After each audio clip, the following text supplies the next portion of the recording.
Imagine por un momento que su vida es un libro que usted mismo está escribiendo, pero con una particularidad aterradora.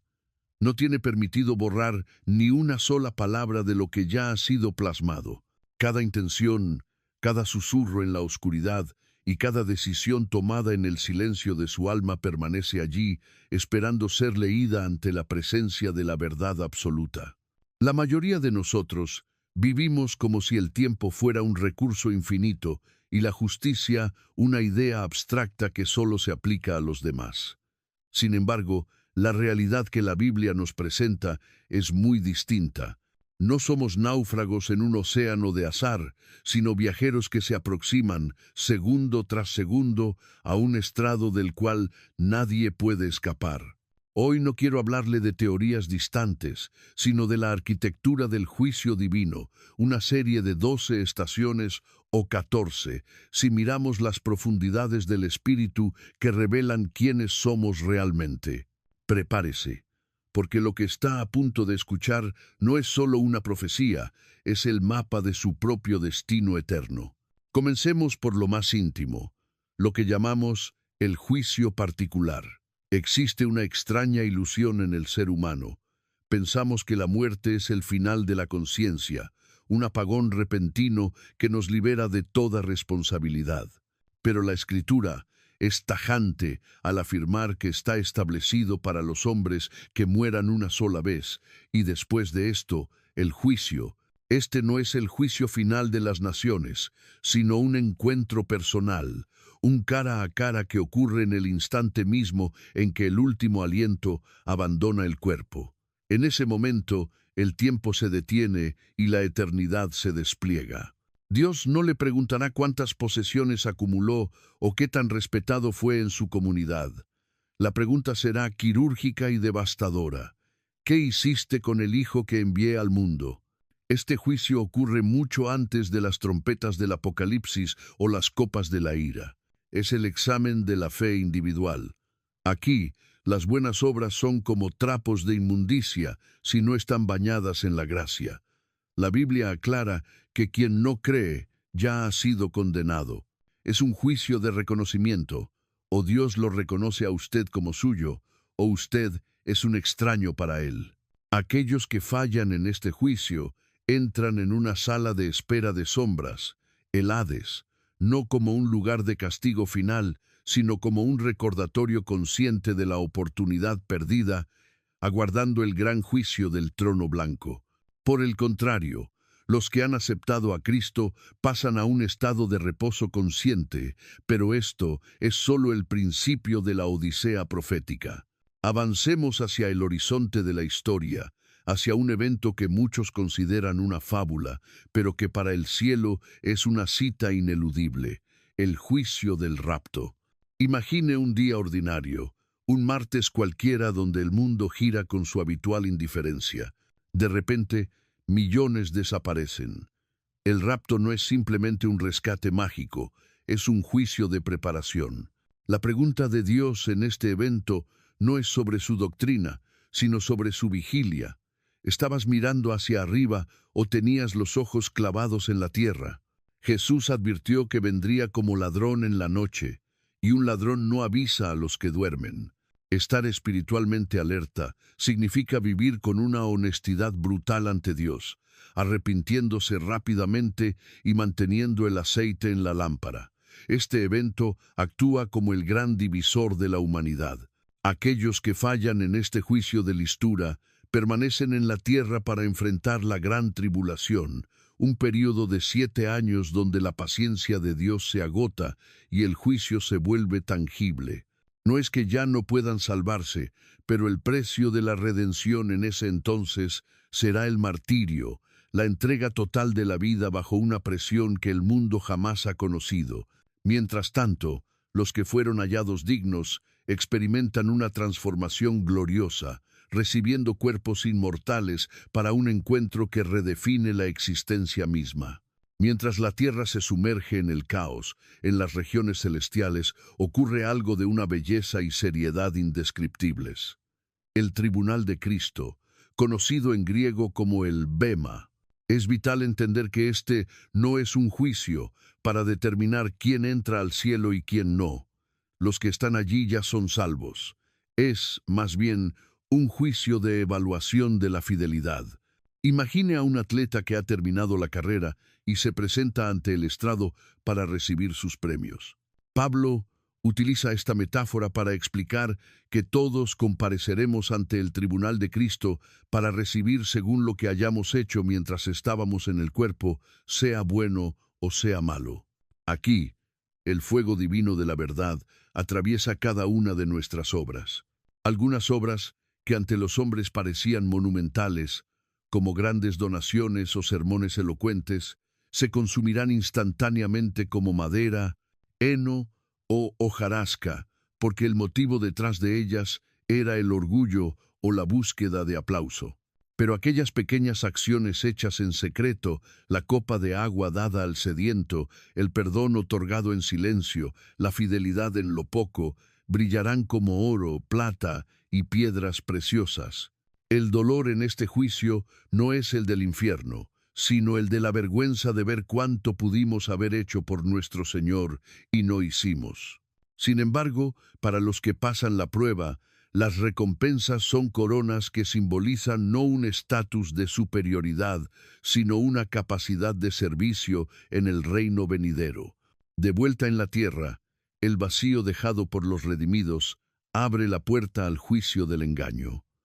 Un líder carismático emerge sobre un caballo blanco, prometiendo paz, unidad y prosperidad. Esta es la primera gran prueba para los que se quedaron. El mundo, desesperado por el orden, se entregará a este hombre que parece tener todas las respuestas.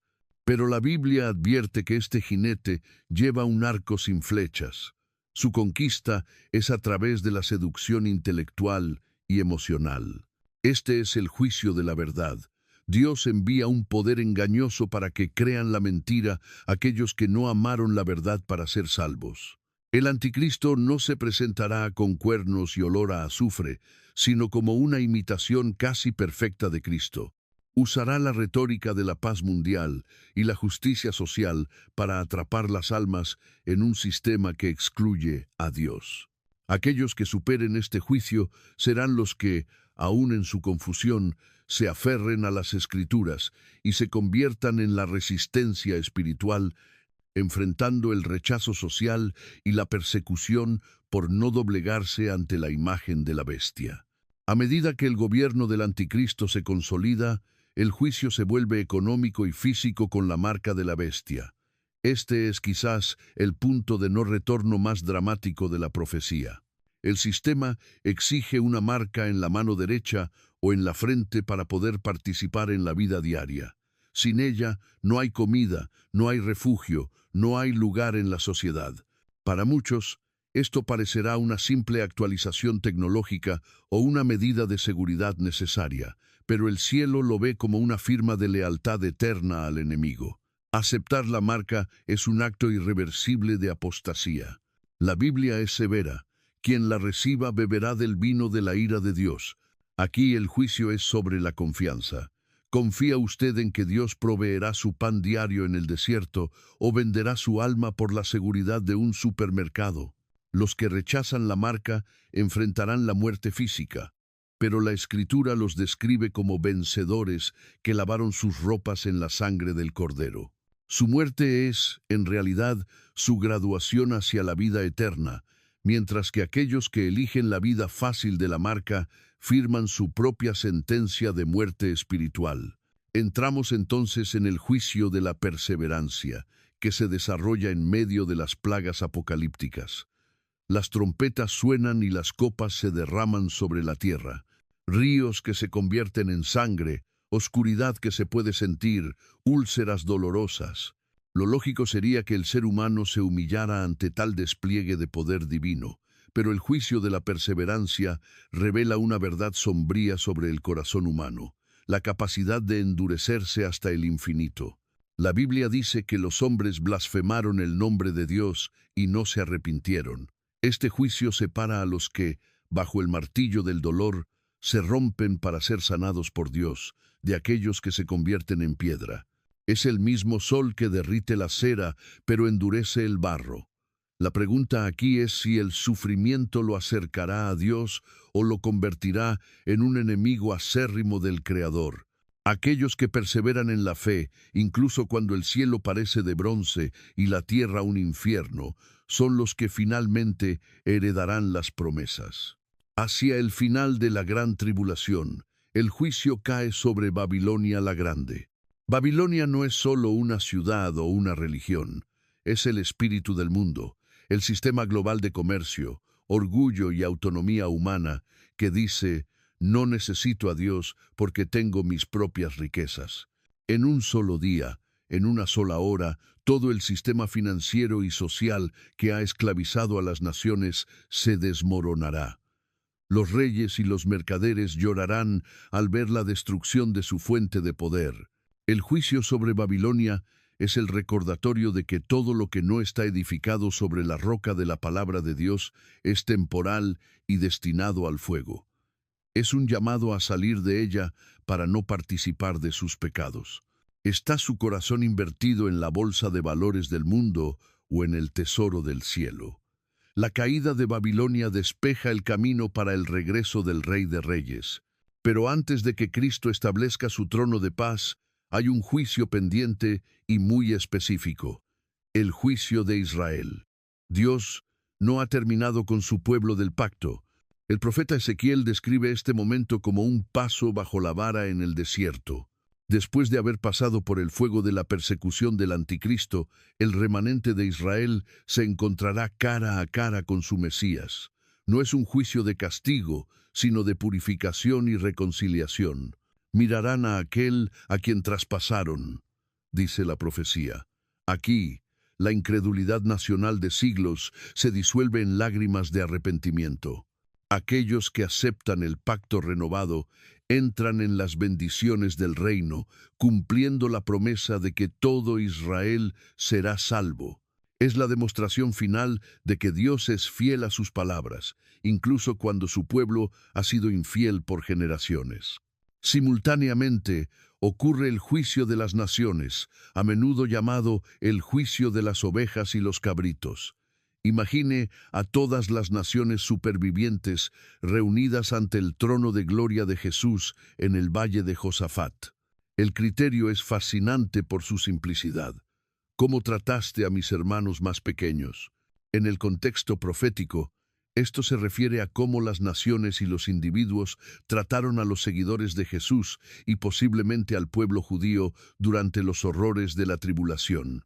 Aquellos que ofrecieron un vaso de agua, que visitaron en la cárcel o que dieron refugio a los perseguidos por el anticristo, son las ovejas. Su fe fue demostrada por actos de misericordia arriesgada. Los que fueron indiferentes o cómplices de la persecución son los cabritos. Este juicio nos enseña que en tiempos de crisis absoluta, la neutralidad no existe. La falta de compasión es una declaración de rebelión contra el rey. Las ovejas entran al reino milenial en sus cuerpos físicos, mientras que los cabritos son apartados del reino. Con el establecimiento del milenio, surge un juicio de asignación de autoridad. Durante 1000 años, la tierra experimentará una paz sin precedentes, pero esa paz debe ser administrada. Aquí es donde las recompensas del tribunal de Cristo se hacen visibles. Los santos juzgarán al mundo. Aquellos que fueron fieles en sus vidas anteriores reciben la autoridad para gobernar ciudades y naciones bajo la soberanía de Cristo. No es un gobierno de opresión, sino de justicia perfecta. Es el cumplimiento del diseño original de Dios para el hombre en el Edén: administrar la creación de manera responsable y santa. Este juicio es una lección eterna sobre la importancia de la obediencia cotidiana. Lo que usted haga hoy determinará el alcance de su servicio en la era venidera. Sin embargo, incluso después de 1000 años de paraíso en la tierra, ocurre un evento que desafía la lógica humana: la rebelión final. Satanás es soltado de su prisión por un breve tiempo y de manera increíble logra engañar a una multitud tan numerosa como la arena del mar. ¿Cómo es esto posible en un mundo perfecto? El juicio de la rebelión final revela la profundidad del pecado humano. El problema no es el entorno, es el corazón. Aquellos que nacieron durante el milenio y vivieron en obediencia externa, pero sin un cambio interno, eligen seguir al enemigo en el momento en que se les da la oportunidad. Este es el último filtro antes de la eternidad. La rebelión es aplastada por fuego del cielo, y Satanás es lanzado finalmente al lago de fuego. Es el recordatorio de que la libertad de elección es un regalo que Dios respeta hasta las últimas consecuencias. Llegamos entonces al momento más solemne de toda la existencia, el gran trono blanco. El cielo y la tierra huyen de la presencia de aquel que se sienta en el trono. Aquí comparecen todos los muertos de todas las épocas que no fueron parte de la primera resurrección. Los libros se abren. El registro de cada vida, cada pensamiento y cada palabra está allí. No hay excusas, no hay abogados, solo la transparencia absoluta de la santidad de Dios. El juicio aquí es según las obras, pero el resultado es inevitable porque nadie puede sostenerse por sus propias obras ante un Dios infinitamente santo. El libro de la vida es consultado por última vez. Aquellos cuyos nombres no están escritos allí son lanzados al lago de fuego, lo que la Biblia llama la muerte segunda. Es una separación eterna de la fuente de toda luz y amor, un destino elegido por aquellos que pasaron su vida entera diciendo a Dios, «Vete de aquí». Es el momento en que Dios finalmente dice, «Hágase tu voluntad». Antes de que se despliegue el nuevo cielo y la nueva tierra, queda un acto de justicia cósmica, el juicio de los ángeles caídos.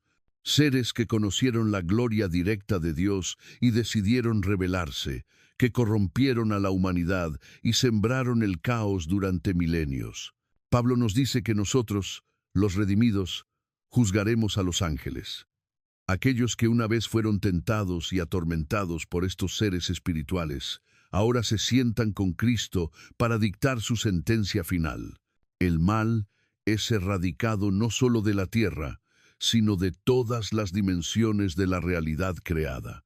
Es el cierre del círculo de la rebelión que comenzó antes del tiempo. Pero no debemos olvidar el juicio de las iglesias, un proceso que no espera al fin del mundo, sino que ocurre hoy mismo, en este preciso segundo. En el libro de Apocalipsis, Jesús camina entre los 7 candeleros, evaluando el estado espiritual de su pueblo.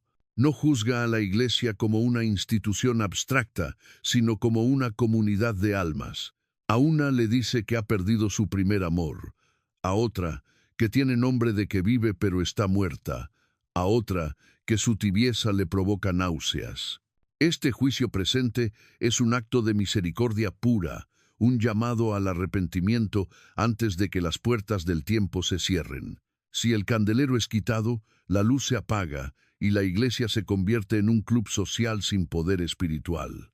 Este es el juicio que debería quitarnos el sueño hoy, porque es el único sobre el cual todavía tenemos poder de cambiar el resultado. La arquitectura de estos juicios nos muestra que Dios es un juez justo, pero también un Padre que desea que ninguno perezca. Cada etapa del juicio es una oportunidad para que el ser humano reconozca su necesidad del Salvador. No vemos una tiranía arbitraria, sino una búsqueda incesante de la verdad. La justicia de Dios es como un rayo de luz que atraviesa un prisma. En cada cara revela una faceta distinta de su carácter. Su santidad no puede convivir con el pecado, y por eso el juicio es una necesidad lógica en un universo moral. Si el mal no fuera juzgado, el universo sería una broma pesada de un creador indiferente. Pero el hecho de que haya un juicio significa que nuestra vida tiene un valor infinito, que cada una de nuestras decisiones cuenta para la eternidad. C.S. Lewis decía que al final solo hay 2 tipos de personas: aquellas que dicen a Dios, hágase tu voluntad, y aquellas a quienes Dios les dice, al final, hágase tu voluntad. El infierno, en este sentido, es el monumento máximo a la libertad humana. Dios No envía a nadie allí en el sentido de un castigo arbitrario. Es el destino final de un alma que ha pasado toda su existencia huyendo de la luz. El juicio es simplemente el proceso por el cual se quitan todas las máscaras y se revela lo que el alma ha llegado a ser. Si usted ha cultivado el odio, la soberbia y la autonomía, la presencia de Dios sería para usted el peor de los tormentos, y el juicio simplemente confirma su preferencia por la oscuridad. Por el contrario, para aquel que ha reconocido su propia bancarrota espiritual y se ha refugiado en la cruz, el juicio es el momento de la vindicación. Es el día en que todas las lágrimas son enjugadas, donde cada injusticia sufrida en silencio es rectificada, y donde la pequeña semilla de fe que se mantuvo viva en medio de las pruebas florece en una gloria eterna. No comparecemos ante el juez como extraños, sino como hijos que han sido lavados por el mismo juez que se hizo hombre para pagar nuestra sentencia. La paradoja del Evangelio es que el juez es también nuestro abogado y nuestra víctima propiciatoria. Imagine la escena. El universo está en silencio. No hay ruidos de tráfico, ni noticieros, ni debates políticos. Solo usted y la verdad. Los 12 pasos de la profecía no son eventos lejanos para ser estudiados con curiosidad intelectual, sino realidades que se aproximan a usted a la velocidad de un latido del corazón. El juicio particular podría ser esta misma noche. El rapto podría ser antes de que termine de escuchar estas palabras. La pregunta no es cuándo sucederá, sino en qué estado lo encontrará. ¿Es su alma un jardín cultivado para la presencia del Rey o un páramo de rebelión y negligencia? La Biblia termina con una invitación, no con una amenaza. El espíritu y la esposa dicen, ven. Dios desea que usted pase por el juicio, no como un condenado, sino como alguien que ya ha sido juzgado en la persona de Jesucristo. Cuando Él murió en la cruz, cargó con el juicio que nos correspondía a todos. Aceptar su sacrificio es, en efecto, presentarse al tribunal de Dios antes de tiempo para recibir un veredicto de no culpable. Es la única manera de enfrentar la línea de tiempo profética con paz en el corazón. Mire a su alrededor. El mundo parece estar desmoronándose bajo el peso de su propia arrogancia. Las señales que Jesús mencionó están en todas partes. Rumores de guerras, pestes, corazones que se enfrían, la tecnología lista para el control total. No son coincidencias, son los dolores de parto de una nueva era que solo puede nacer a través del juicio. Babilonia está temblando. El anticristo está en las sombras, esperando su momento. Las naciones se preparan para el conflicto final. Pero por encima de todo ese estruendo, hay una voz calmada y profunda que le pregunta, ¿dónde estás? Es la misma pregunta que Dios hizo en el Edén, y es la misma que resuena hoy ante los 12 juicios. No se deje engañar por la aparente demora. La paciencia de Dios es para salvación, pero no es infinita. El tiempo es una plataforma que se está encogiendo bajo nuestros pies. Cada día que pasa es una página menos en el libro de su vida. No escriba más capítulos de indiferencia. El juicio es la gran limpieza de la creación. El momento en que el Creador saca la basura para que el nuevo cielo y la nueva tierra puedan brillar sin mancha. Usted puede ser parte de esa limpieza o puede ser parte de lo que es limpiado. La elección es suya y es la elección más pesada que jamás tendrá que hacer. Piense en la corona de la vida, en el reino milenial donde la justicia fluirá como un río, en la nueva Jerusalén donde no habrá más muerte ni dolor. Esa es la herencia de los que pasan el juicio a través de la fe. No es un sueño poético, es el destino final de la humanidad redimida. Pero el camino hacia esa ciudad pasa por el estrado. Nadie llega a la nueva creación sin haber sido evaluado por la verdad. La buena noticia es que el juez tiene las cicatrices de los clavos en sus manos, recordándonos que Él ya pagó el precio por nuestra entrada. Ahora, mientras el silencio vuelve a rodearlo, deje que estas verdades penetren en lo más profundo de su conciencia. No busque respuestas en la lógica del mundo, que es ciega ante la eternidad. Busque la respuesta en su propia alma.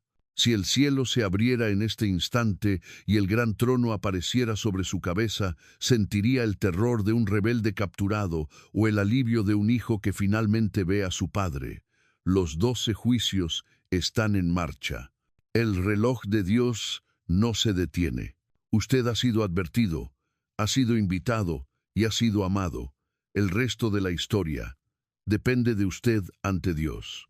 Que este conocimiento no sea una carga, sino una brújula. Que la realidad del juicio futuro transforme su presente, dándole una perspectiva eterna a sus decisiones más pequeñas.